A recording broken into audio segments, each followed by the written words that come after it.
J'ai appris une astuce géniale avec la viande que tout le monde devrait connaître. Je vais ajouter 600 g de viande ici, dans ce bol.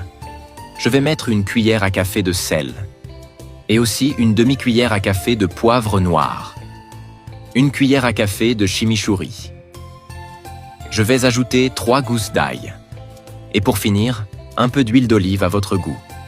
Tu verras, c'est super simple à faire. J'ai tout détaillé pour que tu n'aies aucun problème quand tu la prépares. Mélange bien avec les mains, tranquillement, sans te presser. Et avant que j'oublie, dis-moi de quelle ville tu nous regardes pour que je t'envoie une dédicace spéciale. Aujourd'hui, l'accolade va pour Sophie Martin de Lyon. Ça me fait tellement plaisir de savoir que tu aimes nos recettes. C'est une méthode exclusive, une façon différente de préparer la viande.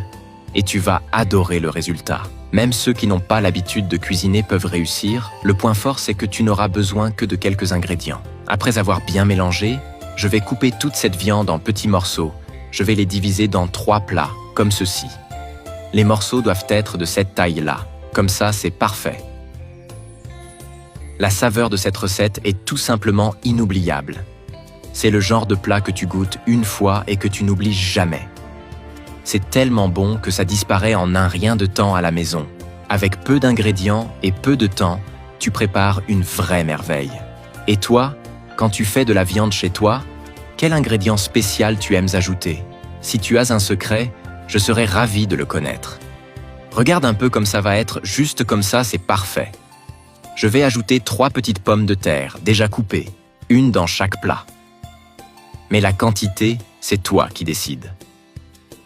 Ensuite, j'ajoute une carotte que tu peux couper et partager. Si tu as d'autres légumes que tu veux ajouter, n'hésite pas. Je vais mettre une gousse d'ail dans chaque portion.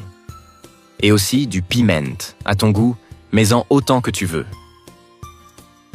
J'adore cuisiner avec du piment, alors j'en ajoute toujours, mais ça c'est ton choix.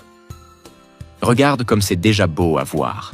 Maintenant, je vais couvrir avec un autre morceau de papier aluminium. Je vais mettre au four à 180 degrés pendant 25 minutes. Après ce temps, regarde-moi ça comme c'est joli. Rien qu'à voir, j'ai envie d'y goûter. C'est tellement bon que ça va disparaître vite fait chez toi aussi. Chaque bouchée est une véritable expérience. Tu vas surprendre tout le monde à la maison. Et l'odeur, elle va envahir ta cuisine. Même tes voisins vont sentir comme ça sent bon.